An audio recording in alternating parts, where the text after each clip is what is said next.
Bismillahirrahmanirrahim. Salam ala ashraf al-mursalin. Aujourd'hui, nous allons voir la solution du test numéro 1 de la partie modélisation. Alors, un réservoir tampon chauffé de volume V égale à 5 mètres cubes est conçu pour contenir de la paraffine provenant d'une colonne de distillation dans une raffinerie de pétrole. De la vapeur, alors on va souligner certains points, de la vapeur à 130 degrés, nous avons de la vapeur à 130 degrés, on va essayer d'effacer, voilà, est utilisé comme fluide de chauffage. Donc là, nous avons TC qui est égal à 130 degrés Celsius. Dans l'échangeur de chaleur pour chauffer et maintenir de la paraffine, bien la paraffine à 51 degrés. La paraffine arrive dans le réservoir à 37 degrés avec un débit volumique de 0,0005 m3 par seconde et sort avec le même débit. Donc là, nous avons Qin qui est égal à Qout qui est égal à 0,0005 m3 par seconde. Le coefficient d'échange thermique est égal à 50 watts par mètre carré et par degré Kelvin, et la surface de l'échangeur de chaleur est de 2 mètres carrés. La capacité thermique de la paraffine est de 2900 joules par kilogramme par degré Kelvin et sa densité est de 800 kg par mètre cube. Ces deux derniers paramètres sont considérés comme constants, c'est-à-dire que Cp et ρ sont considérés comme constants. Le réservoir contient initialement de la paraffine à 25 degrés Celsius. Développer un modèle mathématique pour ce dispositif. Alors nous allons commencer par l'élaboration du modèle de ce dispositif. Alors, pour ce dispositif, on voit bien que ce qui entre, déjà on a une seule espèce, c'est de la paraffine. Donc là nous avons de la paraffine.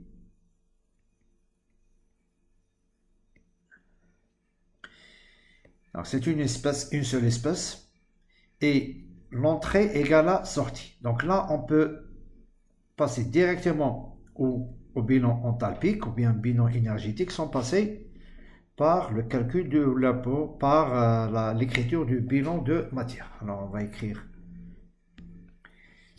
d'une manière générale, on va écrire le bilan énergétique. Le bilan énergétique. On écrit, alors nous avons l'accumulation de l'énergie à l'intérieur du réservoir est égale à l'énergie qui entre, plutôt le débit d'entrée fois l'énergie entrante, moins le débit de sortie fois l'énergie sortante. E chapeau in et E chapeau out sont des énergies spécifiques, c'est-à-dire ce sont des énergies par unité de masse. Plus ou moins la quantité de chaleur échangée et plus ou moins le travail effectué. Si on développe un peu plus cette équation, bien, les formes d'énergie qui existent sont l'énergie interne plus l'énergie cinétique plus l'énergie potentielle. C'est pareil, M in, C2 commence par l'enthalpie, toujours chapeau, plus EC chapeau, plus EP chapeau, et je mets in pour dire que c'est à l'entrée, moins M point out, la même chose, H chapeau, plus EC chapeau, plus EP chapeau, out, plus ou moins, là on va passer directement à la quantité de chaleur échangée. Je vais mettre point pour dire que ce sont des puissances. Alors là on sait que le travail, il n'y a pas de travail, on néglige le travail de l'agitateur. Et qu'est-ce qu'il nous reste? Il nous reste la quantité de chaleur échangée. Comme il s'agit d'un chauffage, donc ce sera un plus pour notre système. Et on met comme ça.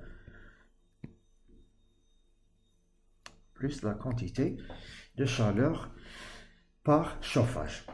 Alors là, on sait que il n'y a pas de vitesse, il n'y a pas de changement de hauteur, donc on va tout simplement éliminer les parties qui sont nulles, les parties d'énergie qui sont nulles, et qu'est-ce qu'on laisse? C'est tout simplement d sur dt u égale à 1 point in h chapeau in moins 1 point out h chapeau out, plus ou moins la quantité de chaleur, je peux l'exprimer comme étant un certain coefficient fois la surface d'échange fois delta T. On va développer ce terme qui est delta T. Alors, on va revenir à U. Alors, U, je peux l'exprimer comme étant une masse fois la chaleur spécifique à volume constant fois delta T qui est la température de réservoir moins une température de référence. Car en fait on n'a pas le droit d'écrire U. On a déjà expliqué, donc écrire U, c'est pas vraiment exact. Normalement, c'est delta U. Et normalement, c'est delta H et delta H. Mais, puisqu'on est d'accord que là, ce terme désigne une variation pareille pour H in et pour H out, donc on va continuer cette notation. Ensuite, on écrit M.in, pareil pour H in, ce sera CP. Et normalement, c'est CP in, mais comme la chaleur spécifique est constante, on va utiliser seulement CP. Alors là, CP fois, donc ce sera M in CP delta T qui est T in moins T de référence. Moins 1 point out CP. La même chose, T out n'est autre que la température qui se trouve à l'intérieur du réservoir. Donc c'est T moins température de référence. Plus K fois A. Et là, le delta T, c'est entre l'échangeur de chaleur et le réservoir. Comme c'est le réservoir, comme c'est plutôt la source de chaleur qui fait chauffer le réservoir, donc ce sera la température de chauffage moins la température à l'intérieur du réservoir. Alors, comme on l'a expliqué, la température de référence est prise comme étant égale à 0. Et qu'est-ce qu'il nous reste? Il nous reste des MCV. Autre chose, si on prend notre l'énoncé, là, nous avons des débits volumiques. Donc là, je dois écrire ça en fonction du débit volumique. Donc, je vais écrire D sur dt, là ce sera ρ fois V fois CV, on va encore expliquer pour CV, T égale 1 point in CP, T in moins 1 point out CP.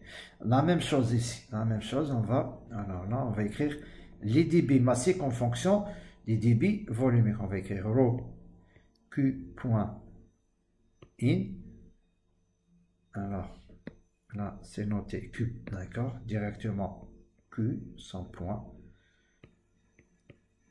Q1 fois CP fois T in moins ρ Q out CP fois T plus K fois A TC, on va laisser seulement T chauffage TC moins T. D'accord? Très bien. Alors, on va prendre CV égale à CP. Et on sait, et elle est égale à une constante. Pareil pour ρ qui est égal à une constante. Donc là, on peut simplifier les choses et pouvoir écrire D. Alors là, on va écrire ρ fois On sait aussi que le volume est constant.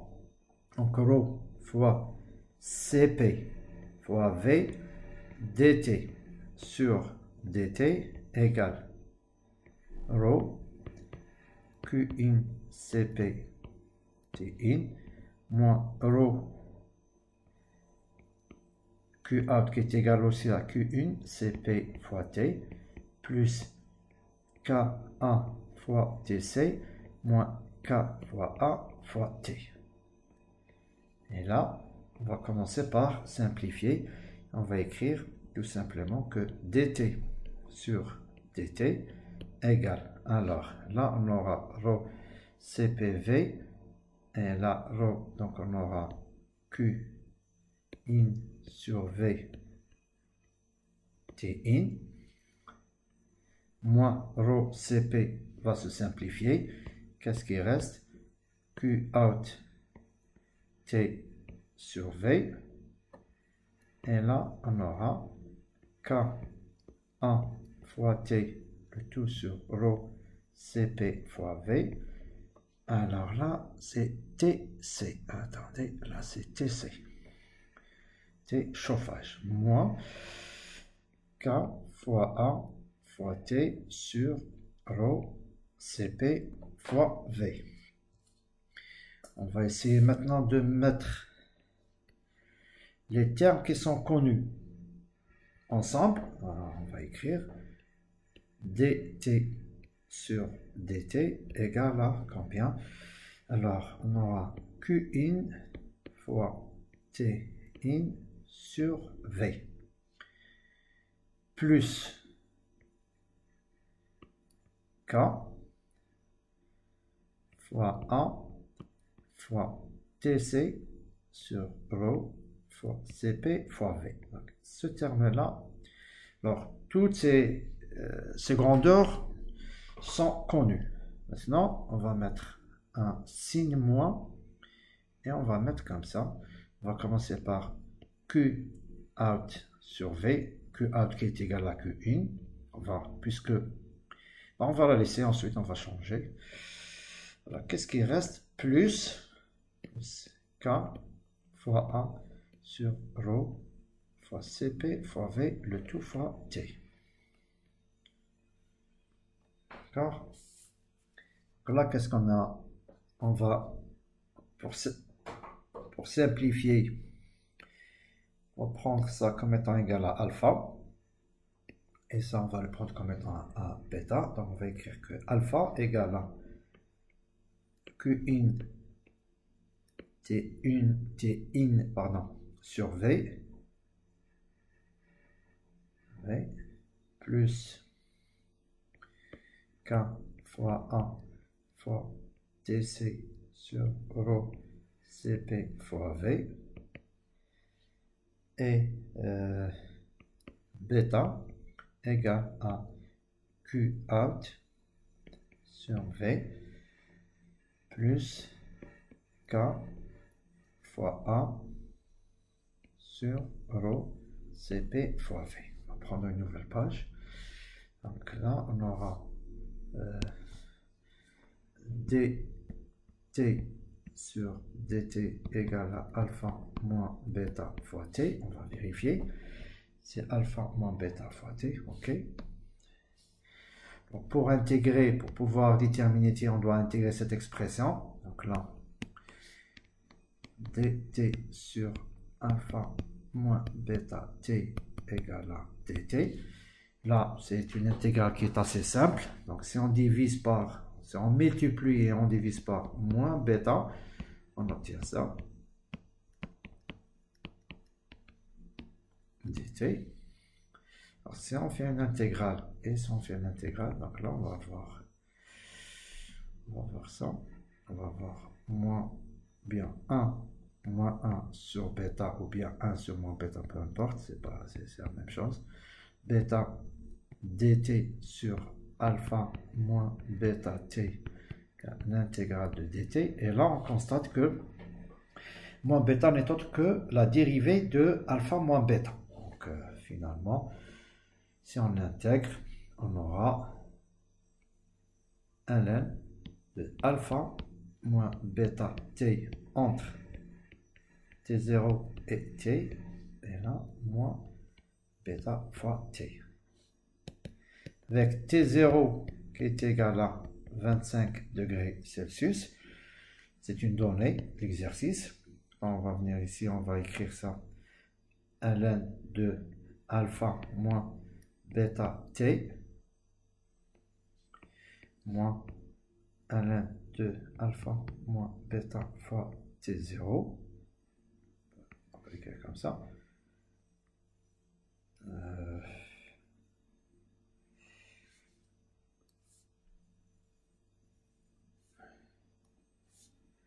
Voilà. ln de alpha égale moins bêta fois t.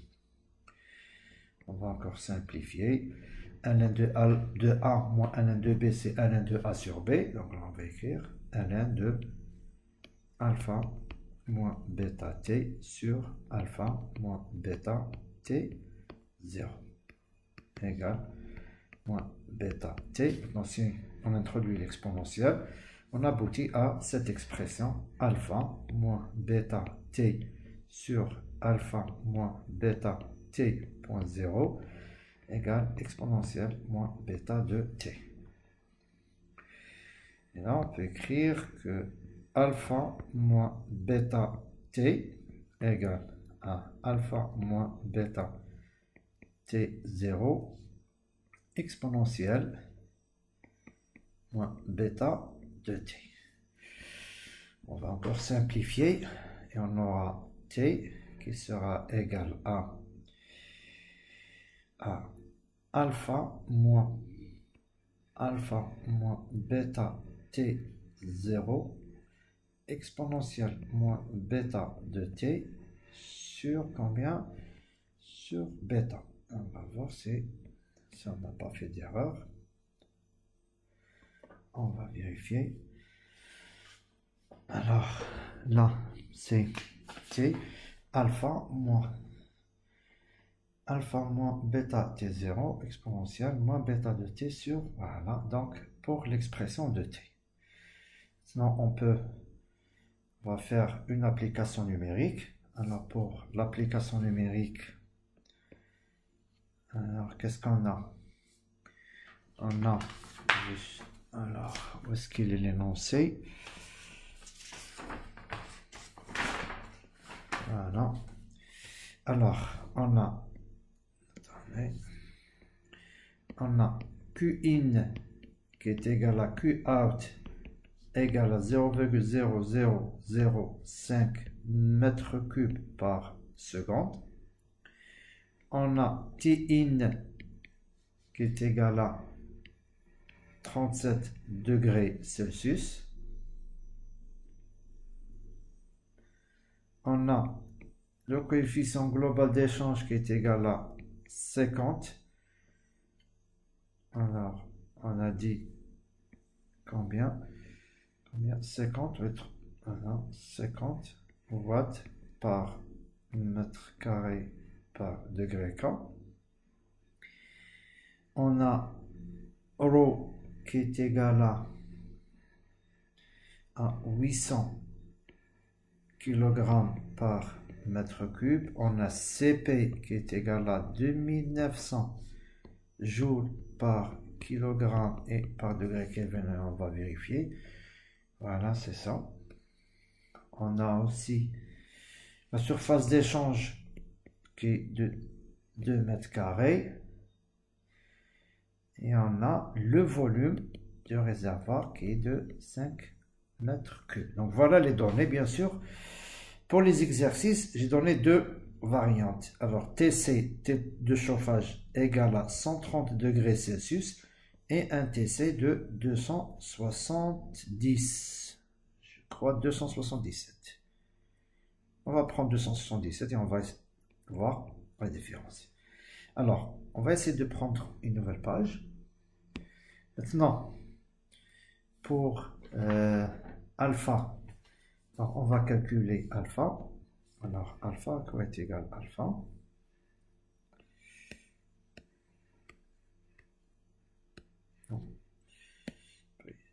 alpha c'est Qin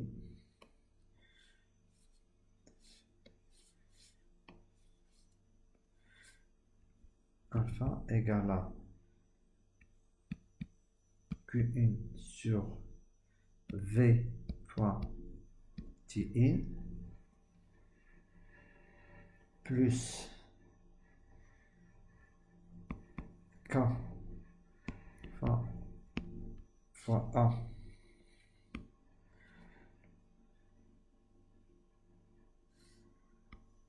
fois A sur rho Cp fois V fois T de chauffage et bêta égale à K fois A sur rho fois Cp fois V plus Q1 ou bien QA, c'est la même chose, sur V.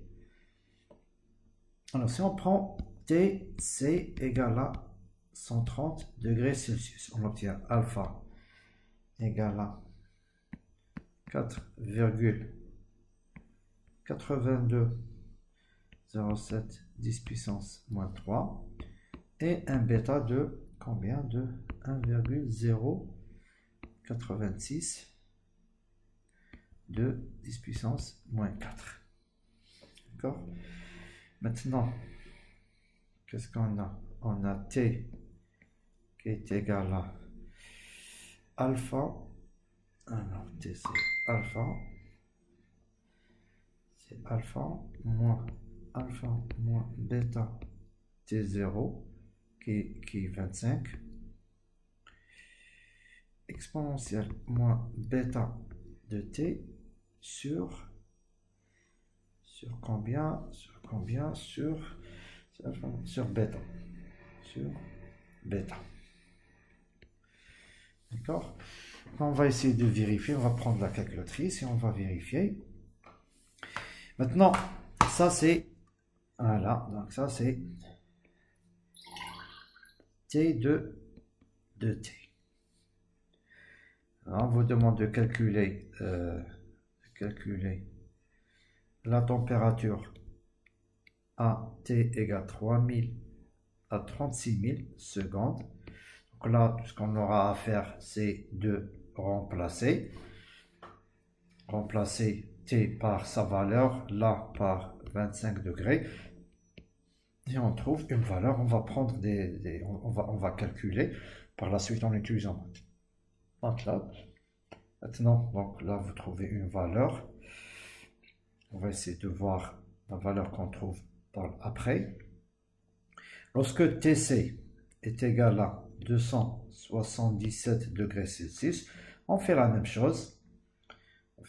Donc là, on trouve un alpha de... Alors, bêta, je crois que ça ne change pas. On va vérifier. Bêta ne change pas. Donc, bêta, c'est toujours le même. C'est 1,086 de 10 puissance moins 4.